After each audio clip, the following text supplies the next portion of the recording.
Welcome to the South by East podcast, where we discuss culture, the scriptures, and everything in between, and how they impact Southeast Topeka with your co-hosts, Jonathan Sublett and Braille Watson.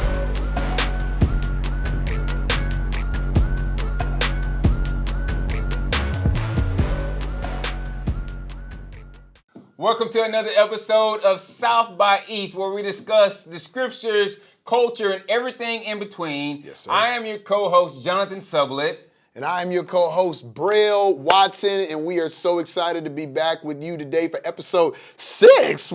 Yeah. Woo, where is the time gone? We are cooking with this thing. We appreciate y'all sticking around with us, man. So as we get into it, John, before we jump straight in, man, what's been going on, man? What's been going on in your life, man? Yeah, it's, man, things are moving fast. We're steady trying, on the scent side of things, we're steady trying to get all of our funding in place and to close the gap so we can go after our low-income housing tax credits for phase 1. That's a brand new 30-house subdivision where 20 of those homes will be low to moderate income homes and 10 will be market rate. And so that's phase 1, and we're trying to get that. And we're around talking and having discussions around what it will look like to go after new market tax credits for the community center, which will be phase 2 of the whole development and everything. Then on just the church side of things, man, we have the Ford Center that's being developed, and this is this creative, innovative space to play and connect and grow for the community, where we're looking at a commercial kitchen and teaching space there where people can get professionally licensed. Also space for mental health therapists to have more space, because right now one of the most popular mental health agencies in the city has like a 300-person wait list. And then I know just personally from Scent, they've received just in the first 6 months of this year, they received over 150 requests for mental health. And so we have a true crisis and we need more space. It'll also have space for childcare, and we want to be able to bless the community and at a low cost build in a space where someone can come in and open their own business and run a childcare facility at a reasonable rate without the high capital investment. And then a space for the arts, performance hall, a place for recording and different things of that nature, for big band recording, bringing in different talent at around a 250 seat level in that space. And so we're developing that on the church side. And so a lot of things are going at this point. It's busy. And then we're just in that space, man, where we're carrying out strategic planning for the next year for both organizations. So key to be on that and do those things. So yeah, dude. Hey, heavy is the head, man. So I'm a part of some of those things, but not leading those things. So I'm okay with that. So I have a role to play in all of those, and at least on the FHC side and all of those things as well. But really been like digging in with my teams, man. I just had one of my volunteers here doing a vocal lesson here in Studio 104, and we do it, and then I will record their warm-ups for them, and like they came back and they just killing it, like had grown more than I don't think I've seen any of my students ever grow as quickly as they had. And so like that's always encouraging to see people who are hungry and putting in the work to grow. And then also I do like my mentee sessions usually on Saturdays, and we're shifting some stuff around with schedules, but we've been working on my new album, work in process. And so really just processing things happening over the last couple of years. And the big goal is to land a major sync. And so like this is that. Like I can't do that underground stuff. This got to be the stuff that's gonna hit. Because like a few years, like 2015, I was like, hey, I want to be able to make the music that impacts people the most. Like whatever I feel like God is calling me to say. Now that doesn't mean we skirt quality, but sometimes what needs to be said may not be what's going to sell the most. And it's like, in order to do that, that means I need other revenue streams that are supporting what's happening on the music, so that the music isn't what I'm relying on. And so raising support was a big part of that. Like we're God like provided for that, but then also, so I'm still actually having support raising appointments for both Ford Center and for myself around staff, and making sure that I'm just hitting hitting that well and managing things well from that side, and then making great music, bro. Because at the end of the day, like I can say what I want and do what I want and grow in all these ways, but if the music ain't fire, like don't nobody care. Like don't nobody care. If I ain't a subject matter expert, you like know, don't I'm nobody testing it care. out when we do events and stuff, man. I like to test out how people are just feeling about things. Like I listen to Brell's music. That's my brother. I listen to his music all the time.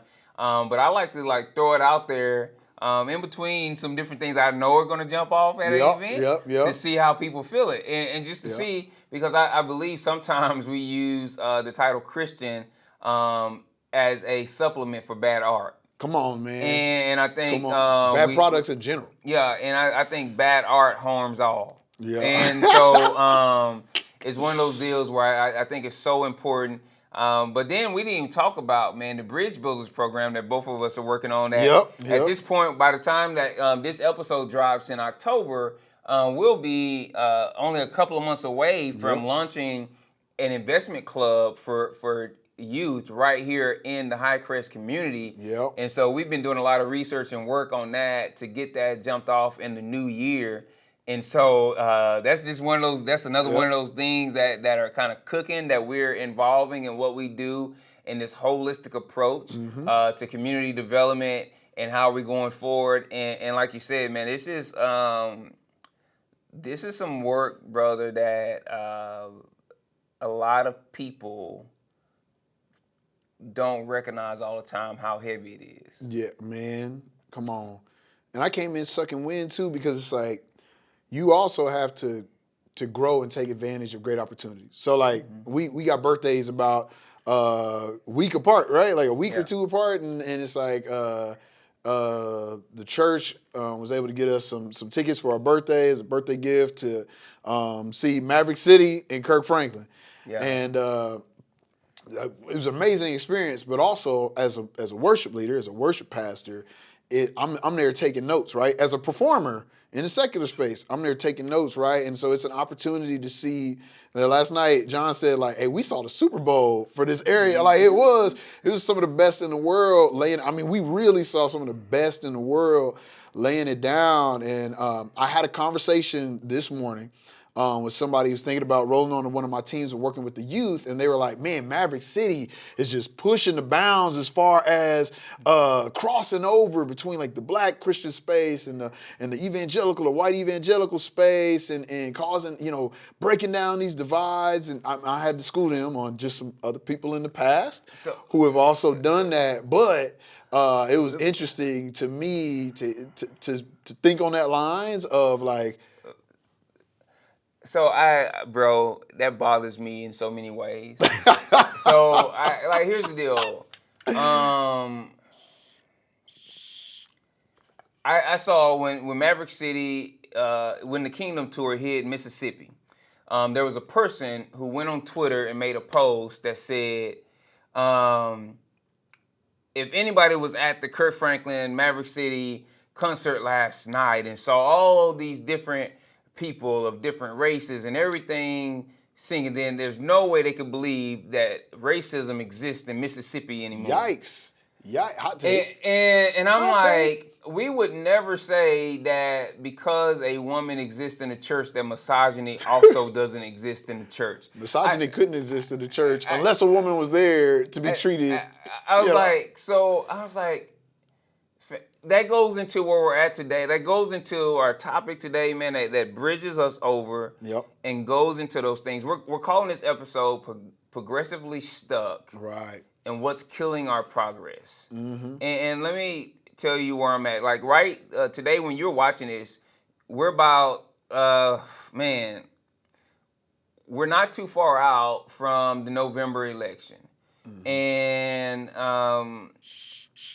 this past summer, we saw the Supreme Court come out and release, like, I think they said it's been since the 70s, since the Supreme Court has released so many rulings that have had this kind of impact in a row. Normally you wait around all summer, like us news nerds will wait around all summer for the Supreme Court to start ruling on these different cases that you've been listening to podcasts on leading up to, but it's not really consequential like this, where it was like every day you were like, oh man, I don't know how to even process this. The implications of the decisions being made are so like they're huge. Yeah, and then there were some things that happened that honestly, I'm just telling you honestly, I never thought I would see happen in my lifetime. And one of them was the overturning of Roe versus Wade. And now we went into this on our previous episode with Senator O'Shea, and I said, hey, I'm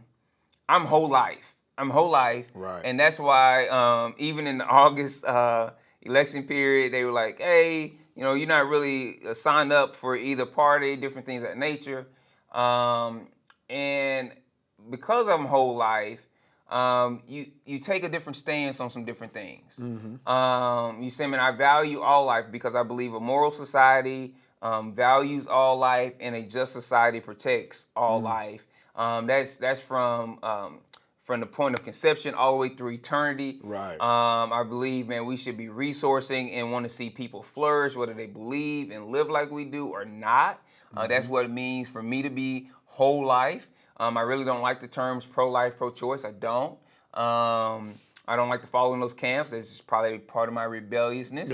But they're also not. They're not representative of truth, because what you just explained is not a held value in either the pro-life or pro-choice camps at large as far as how they're defined. Yeah. And so And I think they don't accurately fit where a lot of people see it. No. I think people are being forced into one of those deals, but they don't actually fall wholly into one of those different camps, and they don't accurately describe what people feel, because the data has shown that even people who are pro-choice really don't want a lot of abortions. Yep. Right? And so that's not what people are saying. Like how they're labeled is not what people really believe. And that gets us to the point where this summer, I never did think that Roe would be overturned. Now, I truly believe that bad laws hurt everyone. And all the legal experts I heard said that Roe was just a bad law. And so I was like, man, even if you replace Roe with a good law that does the same thing, but bad laws affect everyone. Right. And then I said, I grew up in an environment where abortion was normal, and I didn't really understand what abortion was until I got to college and somebody explained it to me. And then I was like, oh, and I was in Bible college before somebody explained like the moral implications around some of the different things. And I was like, oh, I never had this perspective. Right. And so I thought I wanted a certain thing. And then, but as I got into this and I saw the overturning of Roe, and I saw people that I love express a lot of pain and anguish. Yeah. What I did is like I couldn't celebrate the way I thought I was going to be able to celebrate. And I slowed down and I started to listen and I started to read. But then I saw some of my brothers and sisters within the church start to slam dunk and high five and fist bump and touchdown dance on social media in different spaces and publicly. Right. And I saw like this compounding wave of grief and despair happen for those who the overturning the Roe didn't favor. And I was like, that's not what I wanted. Right. And I thought, I was like, man, this is so bad. And then it was like, which normally doesn't happen, a constitutional amendment I don't think normally gets on a primary ballot. Kansas had it came up to vote first because they put it on the primary ballot, which was a nice ploy, kind of being smart by the party in power. Strategic, and so we got to go kind of first in the nation around some of this. And I thought for sure, because of the pain, this was naive of me, man. This was naive of me. I knew better, but I hoped for more. I knew better, but I hoped for more. I thought that all these people who had experienced the pain of Roe being overturned, that I just felt like the vote was going to go the way it went. And we left the concert. I before I went to bed that night, even though it was late, I checked my phone for the election results. It was like 60-40, 60 no, 40 yes. And I thought it was gonna go. Thought it was gonna be kind of close, but it was gonna go that way because abortion is one of those things that a lot of people publicly will say, "Oh no, terrible deal." But I know a lot more people are indulging in abortion than would say it publicly because they get into situations. Yeah, well, and just even some people who not those same type of reasoning behind it, but people who publicly they believe because I'm a Christian or because I hang with a certain camp or I'm affiliated with a certain party, I should say I'm pro-life, but in reality, they're really pro-choice. And here's the deal. I believe there was people that voted either way because I'm a pastor and I talk to different people. I don't think it was just because of things that people are indulging in. I want to be clear on that. I think this is what a counsel I get. Hey, how should I vote? How should I look at this? I said, I'm going to tell you, I believe there are going to be godly people who vote both ways. Yeah. And I said, I believe there are going to be godly people who vote no, who do everything they can to support pregnant moms and the father of pregnant women in ways that help reduce abortions. I believe there are going to be people who vote yes, who do everything they can to support moms and who have just birthed babies and fathers of babies that have just been born to help them flourish throughout all their lives. And I said, I believe there's a lot of people who are looking at alternate ways of achieving what the other side thinks can only be achieved through this vote. Yeah. And so they're going to vote in a way that particular side wouldn't want them to vote because they just don't agree with the method that and that's what it boils down to group for a is. lot. Yep.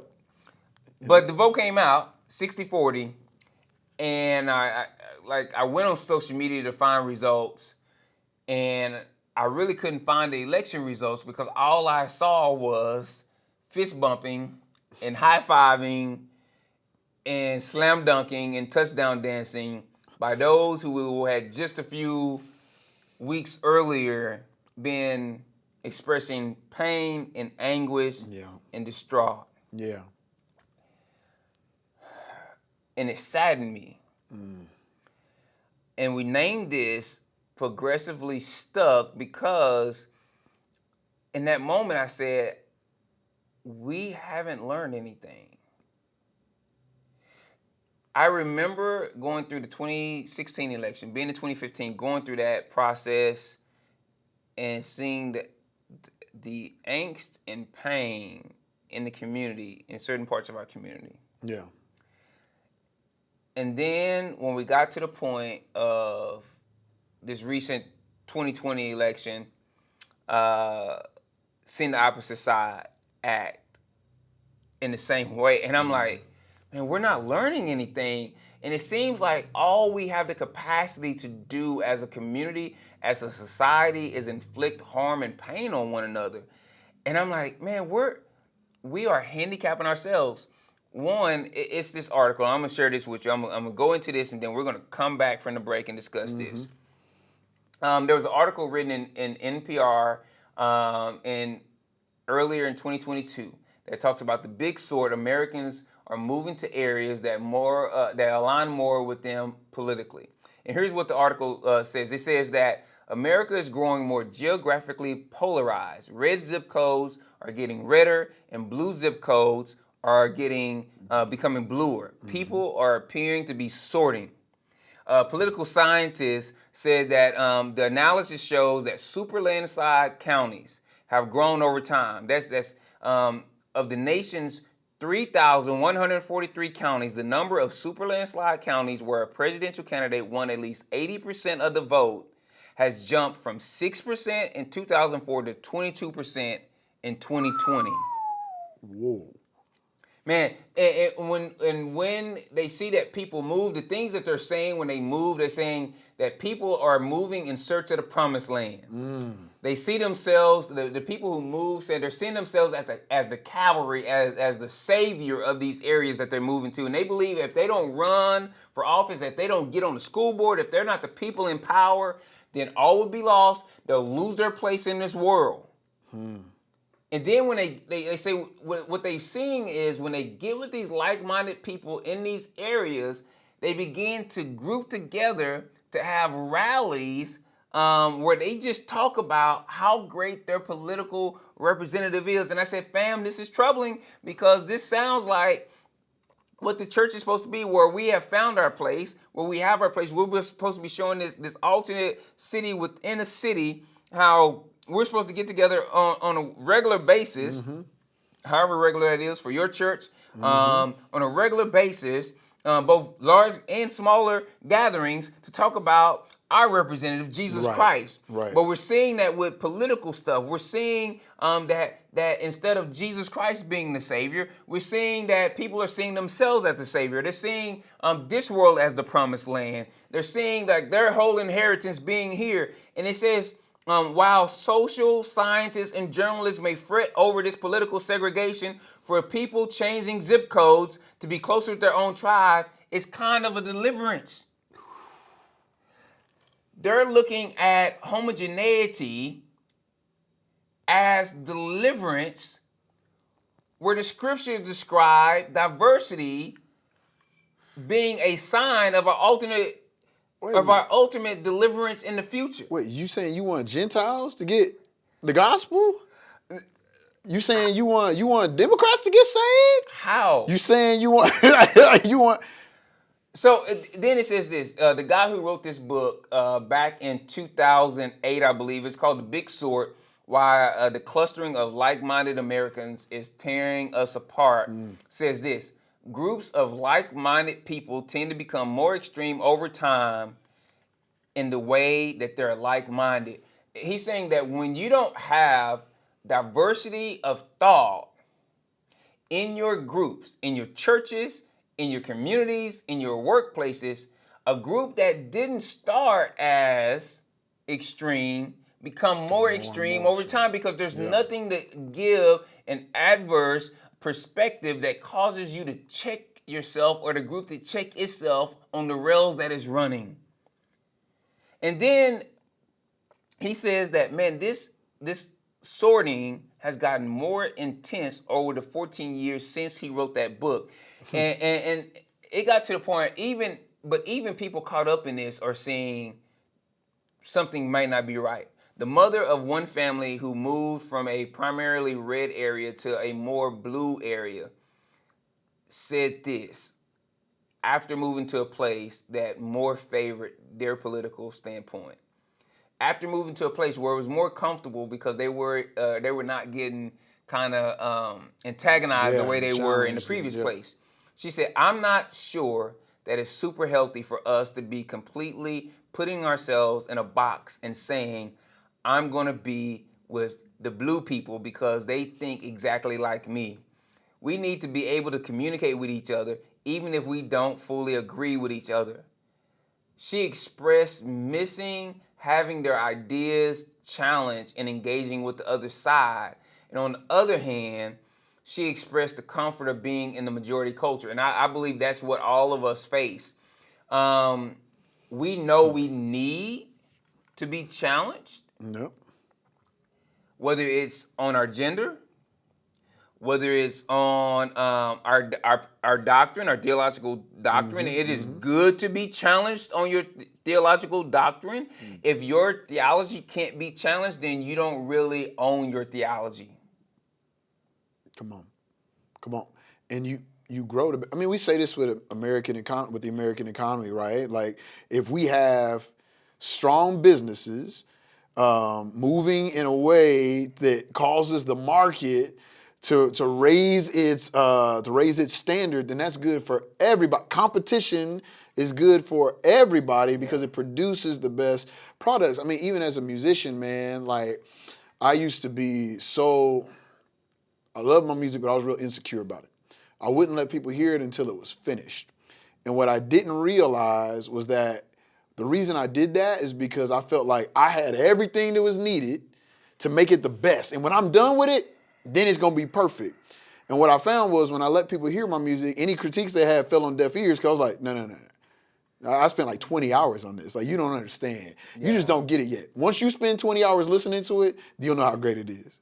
And I had to grow from this place where I got to this point. I actually had set up a studio in another member of the body's house, right? And I had set up the studio in their house, and this person would just kind of come in, or whatever, because I'm like, it's their house. I couldn't say nothing because it's their house. And I've always been kind of a loner. I like my own space, I like my own stuff. You can't really have that in somebody else's house.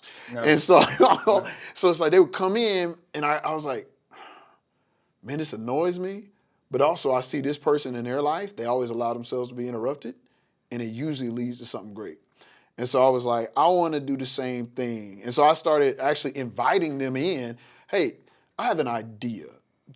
Could you listen to this idea? And what I started finding was the music I created, bro, was so much better. Usually I didn't get a whole lot of input, but just the fact that someone else hearing something, and like I would see his reaction, and I would be like, oh, I got to change that verse. I would see, it's like, that was cool. I was like, nah, I got to change this. I'm like, what do you think of? Like, oh, that would be way better. And it's just having someone else that is just there to give perspective and add, increase the productivity of my music making, and increase the quality of my music exponentially, just because I had more energy in the room. Yeah. Because by myself, I would grow stagnant, and stagnant things die. Like stagnant things become toxic. And so like in a lot of our ways, in our social interactions, we sit in echo chambers and in homogeneous spaces, and we strive towards that. And it starts to make us toxic. It starts to make us stagnant in the products that we produce, the posts that we produce, the opinions that we produce, the thoughts that we produce, the music we produce, it all becomes of a lower quality. It's like this. It's like these shoes I have on. Okay? There was a point in my life where I never would have worn these shoes and these socks with this shirt. Them fly. Okay. Because I would have chosen black socks, gray shoes to go with this gray shirt. Yeah. Part of it was just where I was at, and I was in the very basics of fashion and different things of that nature, where all I could do was just match like and like. Yeah. I couldn't see outside the bounds of like to see how things that were different may complement one another to bring about something greater. And I feel like we get into that place in so many spaces in our lives, and that's where I wanna pick up when we come back from this break. Are you interested in podcasting, audio, or visual media, and just don't know how to get started or take your content to the next level? Then Studio 104 was built just for you. A fully functioning audio-visual podcast studio, industry-level equipment at an affordable price to help you make that album you always wanted, start that podcast, or even share the story of how your business is impacting the community. Book your session along with a free consultation today at www.fellowshiphighcrest.com/studio104. All right, welcome back to the South by East podcast. Sir. And we were just talking about an article from NPR on the Big Sort and how that fed into the August elections around the amendment for the Kansas Constitution around the overturning of Roe versus Wade, and just how we saw the interaction around that and how we feel like that's debilitating. Now, one of the things is I can totally understand how those who were saddened over the overturning of Roe versus Wade and saw the reactions and the high-fiving and the fist bumpings would have felt like this was my opportunity. This was my opportunity to now celebrate like I saw them celebrating before. Totally natural. And I can understand that feeling. For those of us who are Christ followers, though, I have to question that, because our emotions should not be our engine, but should be our caboose. And we're supposed to live in a way that's countercultural. And so when I saw the results are 60-40, that means almost half of the people around you or feeling some kind of loss. Yeah. Yeah. If you're celebrating. Yep.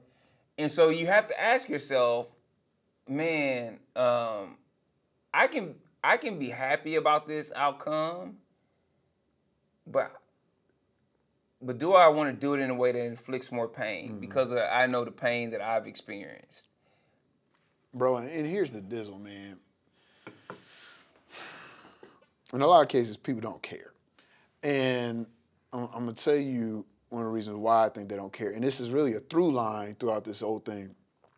In the biblical world, we have this sin that we call idolatry. And idolatry is when you take anything that is not God and you place it into the place of God. And human beings have this habit, this nuisance of a habit of really creating themselves as idols or trying to recreate God in their own image. And so they have a God who thinks like them, who moves like them, who works like them, and then you have its eminent domain, right? Hey, I can come take over America and do whatever I want to y'all because it's God's will. And it's like, it really has nothing to do with God's will at all, but we have recreated God into a way that reflects us and what we feel in the moment. Manifest destiny. Yeah, manifest destiny. And so because of that, it's like, well, now I can do whatever I want because God said it. And so when we do this, what we think becomes the ultimate end, and what we feel becomes the end all, the be all. Meredith King, who leads an organization called Integris in Texas, said that idolatry is so appealing because it allows us to create a religion that gives us whatever we want, it fuels our pride, and it satisfies our lust. Mm-hmm. If that's the way that we look at the world, if our Christian worldview is really a worldview that gives us whatever we want, fuels our pride, and satisfies our lust, it doesn't actually check our heart, it doesn't cause us to submit to anything, if that's the truth, then when I look at the world and things don't go the way I want, then this is an affront to God. Like, my whole world view and what should be right in the world has been challenged. And anytime that things do go the way I should celebrate because this is what is ultimately good. This is morally righteous and good. So why would I care that you are, if you are hurt when something that is morally good and righteous in the world has happened, something's wrong with you, not wrong with me. And when we look at the world from that way, where we are God, where we are the hero, where we are, and it's not just Christians that do this, the rest of the world does this too. It's just, you don't really have a word to hold yourself accountable to other than narcissism. But when we do this, then it doesn't matter how the person next to us is feeling because they're just on the wrong side of history right now. And so I don't need to feel empathy towards that person because they're ultimately wrong. And that's where there's this article that we both looked at different articles, and these will both be in the show notes. Yeah. But I looked at an article from The Atlantic, and it talks about how politics poisoned the evangelical church. And it tells this story of two churches. And it first presents this one where there's a pastor, Bill Bolin. And in between the preaching and the music and the things that are happening, it said he would take these 15 minutes to do what he calls his diatribe. And in his diatribe, Pastor Bill Bolin would simply talk about what we would consider conspiracy theories. Vaccines bad, Trump good, the liberals want to come for your babies and take away your genders and hurt you. Like it's incendiary speech, right? Speech that gets people riled up, and that's what he's talking about here. And I got to looking at that and I was like, man, how often do we do that? How often do we just justify getting outside of our body as, well, and this is what God wants, and it's like we just get way out of pocket. Right? We just get way. You know what? I'm going to stop worrying about how you feel and what's right in the relationship that we have. And I'm going to tell you my truth. I'm going to tell you, I'm going to tell, as they said about President Trump, I'm going to tell you like it is. And we take this break where we put our morality down or our Christianity down, our empathy down, our humanity down, and we tell people what's really going on. So the thing that's hard about that is this. The whole point of Christianity is presence. Break that down. Break that down. Christ, God, took on flesh and came and made himself present with us. Yep. And when he says, hey, I'm about to leave, and it's better that I leave so that the Holy Spirit can come and be present in you. In y'all. And so, but a lot of times we don't see the value of being present with others in our Christianity. And here's why this is a problem. The promise to Abraham wasn't that all your people will always be superior and in power. The promise was that all of creation will be blessed through your seed. Yeah. And like it's hard to be a blessing to those that you are not present with. Right? And so in some way, even when us Gentiles were grafted in, it was to be a part of the promise and to be a part of redemption. We were redeemed for a purpose. And what you see at Pentecost is the scriptures go over and aboard to make abundantly clear the diversity that was present when the Holy Spirit came, when the church started. The Gospels make it abundantly clear at the ways that Jesus Christ moved in diverse ways that counteracted the culture that was apparent at the time, even when it came to women. And we see that in the apostles with Paul. We see that in the book of Acts that the first Christians were called Christian when the gospel crossed ethnic lines.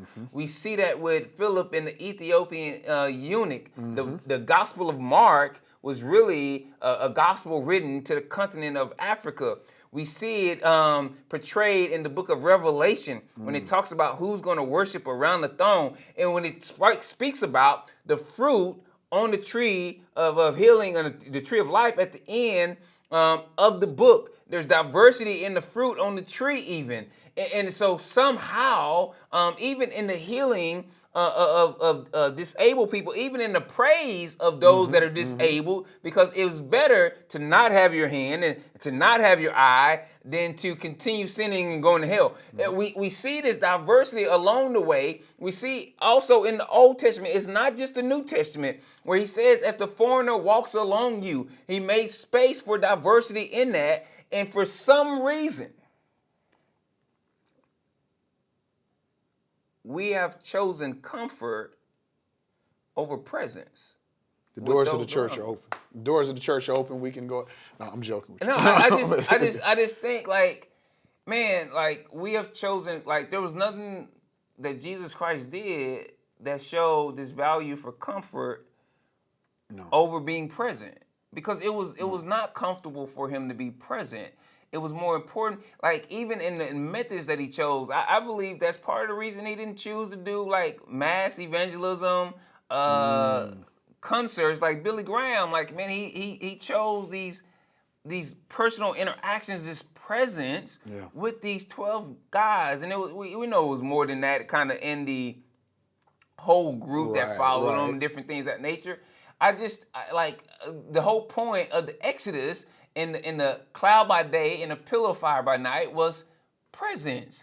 And when you see Moses saying, hey, if I don't care what you're going to give me if you're not present, but I have a feeling that if we go back to Exodus 33, that we would choose to go on up to the promised land, even if it meant a lack of presence in our lives. The thing that insulted God so much when you get into judges and kings and different things like that is when the people say, we no longer want you to be our king. We no longer have a primary concern of your presence because we want to just be like the other people. And you can still be our God, but we want a king more like them. And for God, it was kind of them removing his presence in a way. The reason he was offended by when they came and they built their own houses and left him set up in a tent, his presence set up in a tent, was they didn't care about his presence. And it was like, man, we are lacking that. And not only that, people who would claim to be evangelical believe in this high view of Scripture. And so if we go to 1 Corinthians 12, which they have used to kind of like take a certain approach on the sign gifts. But one of the things that we say from that passage is that, man, there's diversity in the giftings of the body. And the reason why we need diversity in the body is because none of us have all the gifts.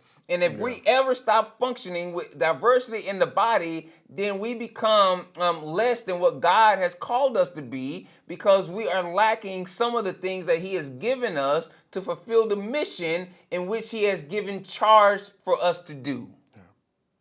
Dude, there's another piece in there too. As you were speaking about the Israelites choosing a king and really rebelling against God's presence, a piece of that too is the Israelites wanted to win.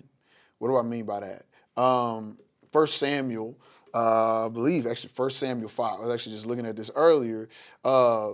Samuel the prophet anoints Saul to become the first king of Israel. Saul's the king. God is like, hey, I want you to go. I need you to get rid of everything in this area. Saul is like, yeah, I got you.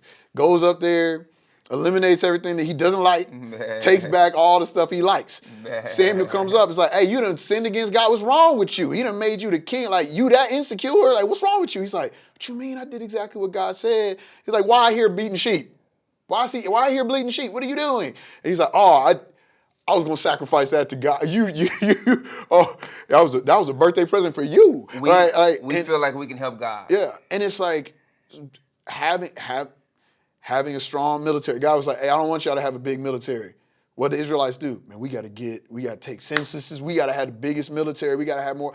We want to have power more than God's presence. And that's why studies right now show that evangelical Christians care more about defeating their enemies than working through our differences, than living in peace and being for the flourishing of those around us. We care more about seizing, obtaining, and maintaining power. And it is a rejection of God's presence, because that is not how Christ moved on this earth. And I want to be clear on this. He wanted them to have enough military forces to defend themselves. Right. But the reason you start taking account of the census was you wanted to see who you were bigger than, so you can know who you could conquer. Mm-hmm. And a lot of, there's just too many moves that we do that are shadow moves. Yeah. That we say are for the good of people, but it's really for the comfort of us. Mm-hmm. And we have more. I say we move more like Jonah than we do like Ananias. Yeah. Right? I mean, Ananias went and had presence with the person who was actually trying to kill him at one point, right? Yeah, Paul. For the sake of Christ, right? Jonah, because he didn't like the people in Nineveh, had good reason not to like the people in Nineveh. Yeah. Would have rather God's wrath come upon that place and kill everybody there. Mm-hmm. Rather than see them be redeemed and also now have God in the midst of that place, have his presence there. And I think so often, like, we'll label ourselves as whole life or pro-life or pro-church or whatever you want, and say we're for the good of people. Yeah. And then want the bad of those who think differently than us. We will wish the bad for those who think differently than us in the name of good. And we'll say that the ends justify the means. Well, no, the means are what matters for Christians, because the end has already been determined. Come on, man. On the cross. Come on. In the empty grave 3 days later. Mm-hmm. And so the means are the important part that we forget often. Mm-hmm. And it's like, bro, I had this conversation. I was reaping with my wife. I was spending some time reading scripture with my wife. We were talking about Exodus, like chapter 2. And we were talking about how Pharaoh was like, man, we're going to kill all the babies. And then the midwives were like, fam, that's wrong. We're not doing that. Like, we're not going to do that. And she was like, man, I wonder if, with the way that things are going politically, if we're going to have being put in a position where we have to defy the law in order to uphold God's will. And I was like, why don't we ever think about that the other way? Right now, we live in a society where many things that God has called us not to do are legal. And so we say like, oh man, like if I had to, I'd break the law for God, or I'd fight for God. But it's like right now there are things that are legal that God has called you not to do that we still do. We won't even obey God when it's legal.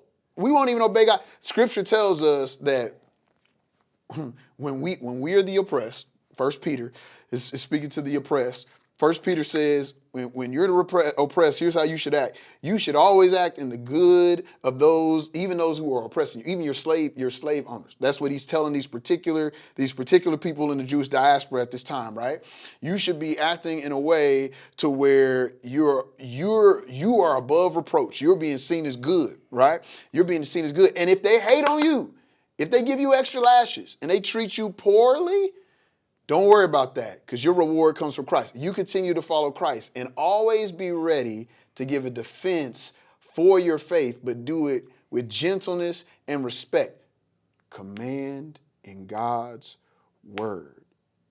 But it's legal to be rude. It's legal to hate.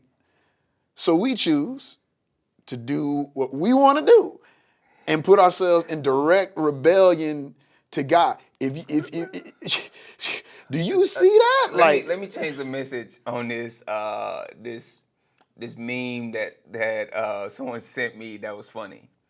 I think it was like a Facebook reel or something. Uh-huh. I don't have TikTok. It was like Facebook is trying to steal TikTok's model. All right, but yeah. It was like one of the people in there was like, "Hey, it doesn't cost a dime to be kind." To be kind. And the other person looked at him and said, "Well, how much does it cost to be a jerk?" And so, I look at some of these things, and I don't believe we're truly counting the cost. We're not counting the cost that's associated with them in the way that we're moving, because I feel like we've lost sight of what it looks like to really win. Yeah. I believe presence is a part of that win, Mm-hmm. and it's hard to quantify that, because the world tells us so many other things are a win, and I just think, like, I'm troubled, man, that we're in this spot, because all it feels like we're doing is just steady inflicting harm, and no one can tell themselves no for the sake of the greater good. Dude, I think that's why there's something in that Atlantic article that's so important. So I'm going to share a couple stats. Y'all know I'm not the stats guy. Y'all know who the stats guy is, but that's how important I think these are. It says that it talks about America's revering churches, and this is according to Gallup polls, right? In 1975, more than 2/3 of Americans expressed a great deal of confidence in the church. By 1985, organized religion was revered as was the most revered institution in all of American life. Today, 2022, this is an article from 2022, only 37% of Americans have confidence in the church. The reasons that are stated as to why: scandals, like coming out every day, scandals, and the idea that the church embraces extremist views. The witness of the church is being destroyed. And this last thing, Pew Research says that more and more white Trump supporters started identifying themselves as evangelicals, whether or not they attended church. Their affiliation to their opinions and politics drove whether or not they called themselves Christian more than Christ himself. Well, but bro, I mean, there's a couple things in that. One, Barna has research that goes along with that shows how most people don't trust pastors, right? And I think there's good reason. I think the reason for that is that pastors are supposed to be the shepherds, and man, we see a lot of passivity in leadership.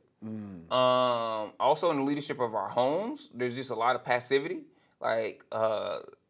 And so it's easier to be comfortable and to kind of be people pleasing. Paul had to talk to Timothy about that, man, about, hey, you know what? Paul and Timothy were shaped totally different and both still got martyred.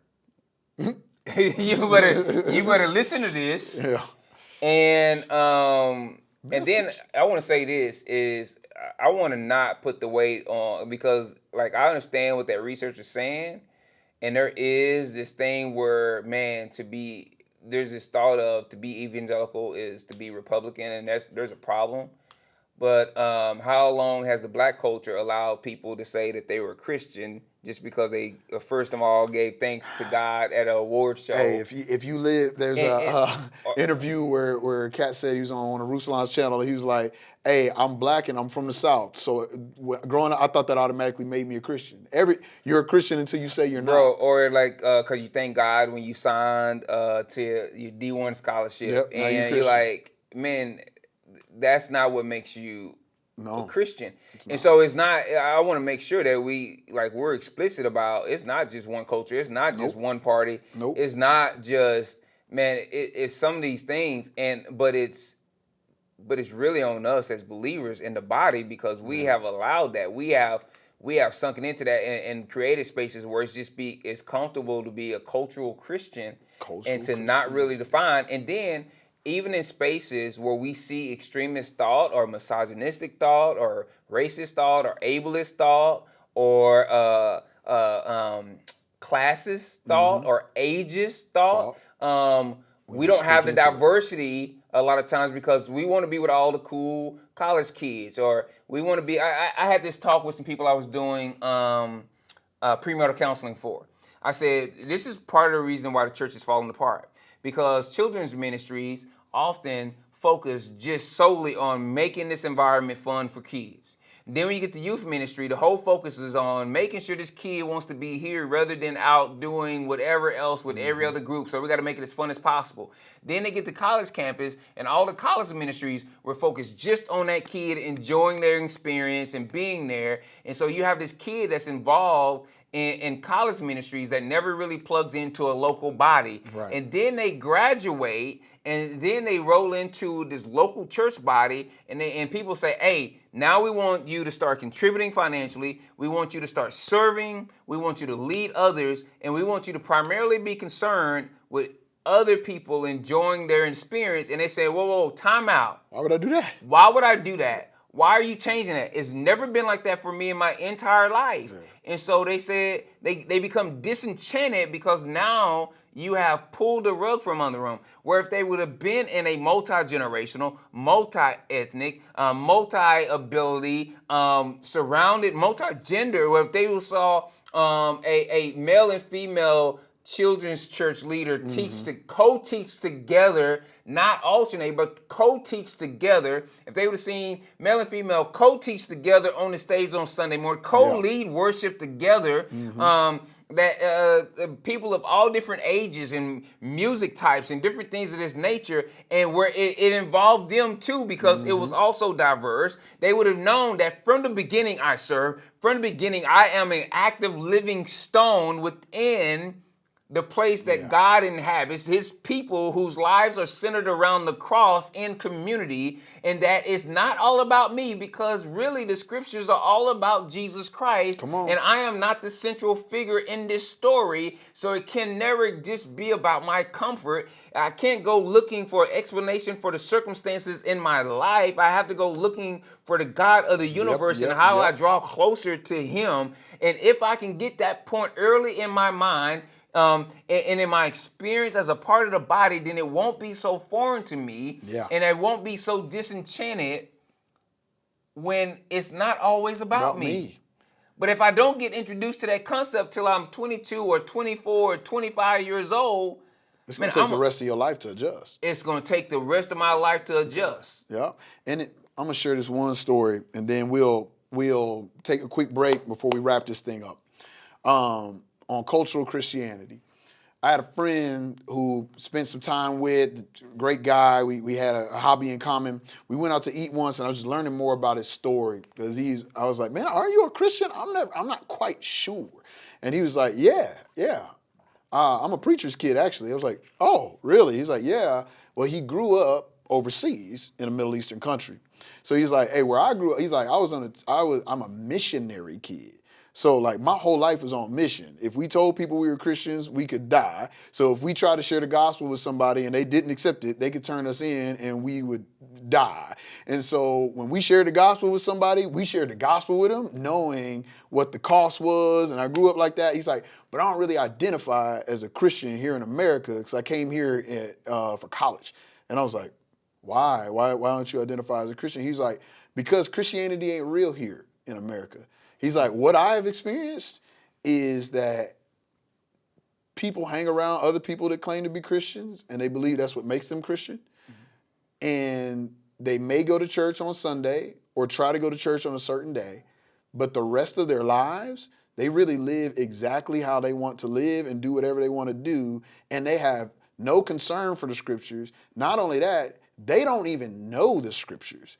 And so as I came to this country and saw all these people who claimed to be following the same Jesus I followed, I got confused and honestly, I was disgusted. And so I never wanted to be associated with any of those people because I realized that even though they bear the same name as me, we're not on the same team. And it's like, bro, we got to that conversation because I was sharing some things that have been bothering me within the church. And then I'm like, man, I'm trying to work through this. And he was like, bro, I don't even go to church here. He's like, because I don't see any Jesus in church. And like, that is the danger of cultural Christianity because cultural Christianity is culture first. It is my culture first. And even if we ever do crack open the scriptures, we're approaching them from the perspective of how does this impact me and my culture? What do I get from this? If I throw this Bible in the microwave, how quick can I get fed and so satisfy my lust? Yeah. How quickly can I satisfy my lust? And that is, the danger in that is we serve a God who not only loves us unconditionally, but also holds us accountable. What if the person who disagreed with you harming yourself and others the most was also the person who would walk with you and help you learn how to fill in all of your insecurities, help you learn how to satisfy all your needs, and help you learn how to love the person around you better. That's what the gospel actually offers us. And often we take this cheap substitute for our culture and we try to uplift our culture so it can be something it's not. It can be this perfection that God has already created for us, and we forsake the truth of the gospel. And so not only in secular culture, but also in sacred culture, we forsake the truth of the gospel, and that becomes inbred in all of who we are. Yeah. So we're going to take a quick break. And then when we come back, we're going to wrap this thing up with some resources for y'all and tie this thing in a bow. Yeah.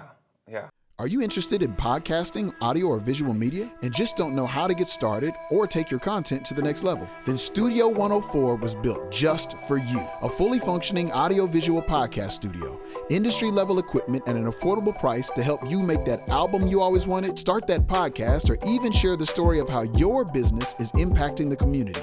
Book your session along with a free consultation today at www.fellowshiphighcrest.com/studio104. Welcome back to South by East as we get ready to round things out. Right before the break, you were sharing this experience from your friend. And man, I understand, like, sometimes we can see something that causes us hurt or causes us to say, man, that's not what I want this thing to be. Yeah. And we can react a certain way. Man, I've experienced a lot of church hurt. Man, me and you share a lot of just hurts that we go through on a regular basis in the church. Yep. People we love and care for. And in the times that I've been hurt, there have been some times when I said I need to be a part of a different fellowship. But there have not been times where I said I need to walk away From the faith. From the faith. Yeah. And my deal is this.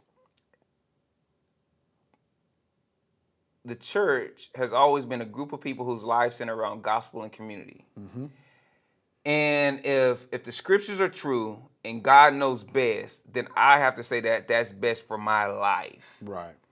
And I understand church hurt. I understand seeing people do things that are hypocritical, and it causes you some harm. And I also know what it means to live life with a hypocrite because I live with myself. Come on. And I understand all the other places that people don't back out of because of hypocritical behavior or people not always fully living up. Because here's the deal: when you set yourself up in a place where you could only exist in places that meet the ideal, that also means that you can never exist in a place and totally be free. Yeah. That you're always a slave to image, and you always got to hide in fear. Yeah. And then it becomes the opposite of what you want anyway. And so what I really want, as I look at this, our sisters and brothers to get across is we need to start developing, one, more diverse bookshelves. We need to develop some diverse voices that we listen to that challenge us. David French is a conservative commentator that at times, man, it's hard to listen to, but he's like my favorite conservative commentator I listen to. Mm-hmm. You need to listen to some different things that's going to challenge you to think. That's going to that's why I love listening to French Fridays on the Holy Post, because you kind of got these two sides coming at it from different points. That. The Holy Post is also a good resource. And then I say you need to get in some diverse relationships and challenge yourself to not just sit in places even if your church has community groups or small groups or whatever you call them. Challenge yourself not to just be in one always with all the people that you like, that's in your same age or stage of life or different things of that nature. While they might seem fun, man, you are lessening what your experience could be within the body, I believe. Yeah, and a thing that I'd like to add to that is ask questions. I was speaking with a sister. You had told me just how you had been processing Roe v. Wade and had been speaking with people, and a lot of people come to you. You create space for that, but a lot of people come to you because of your position. I was speaking with a sister, and I just asked. I was like, fam, how are you doing with this? And she gave me this full, beautiful just expression of all of her mixed emotions and her grief and where she was at. And it's like, had I never asked, I could have assumed what she probably feels, and I never would have fully understood the perspective she was at. And I learned some things that I then had to go research, because I was like, I didn't even know to ask about that. And being in community with one another is important, being in proximity to one another, but proximity and community go hand in hand, but they are not one and the same. And so just because you are in proximity to people, don't assume that you are truly experiencing community with them. Ask the hard question. If you're like, I don't really want to ask this question because I hope I know their answer, you should ask that question. but ask it from a point of humility. Yes. I'm gonna tell you what opens some things up, man, is that they said that a relationship is real when you not when you experience the first kiss, but when you experience that first fart. And I would tell you, social media, man. When you see some people expressing certain things on social media, you're like, "Oh, I didn't know we sat in that place on that item, right?" You get surprised, and it's one of those deals where you like, "Man, we sat in the same body together. I know we listened to the same sermons and different things. Man, I didn't know." And it's like, yeah. And it's one of those deals, and you have to ask yourself, if you can only love someone who makes all the same decisions as you do and live the way you do, then do you truly love them? When a lot of times I get asked, I'm both planning pastor of Fellowship Hi-Crest, and the founding chairman of the board for Sent Topeka. Sent Topeka is a non-religious community development association or community development organization, right? And CDC. And so people say, well, why would a pastor ever start something non-religious? And I said, well, I was an engineer before I was a full-time pastor. And I led people to Christ. I discipled people in the plants. And never once did I have Christian on my business card. Right. But I was always a Christian as I did it. Because Christian is my core identity. Before I'm black, before I'm my mother's son, before any of those things, I'm Christian. And then the other part is that I believe that every person ever is made in the image of God. Hitler, Osama bin Laden, man, you go down the line, all of them are made in the image of God. And I believe that because they're made in the image of God, they have infinite value and worth and dignity. And because of that belief, I believe that they should have what they need to flourish, whether they believe like I do, whether they live like I do, and whether or not they value me. I should value them because of whose image they're made in, not based upon how they live in accordance with my beliefs. Yeah. And I believe that speaks more of a winsome way of being part of redemption than only caring about those who live like I do and make the same decisions make decisions in a way that I would in the situation. And it gets hard and challenging at times. It gets hard and challenging at times. And sometimes the questions I want to ask are not dignifying. And I have to pull back from those two and question myself and why I want to ask those questions. And ask, really, do I need to know that in order to love them? Yeah. Man, that's so good. And it leads me back to just something that I've heard you say in the past when we've experienced this as the world kind of comes to this awakening of racism still exists in America, as we come into this space, right?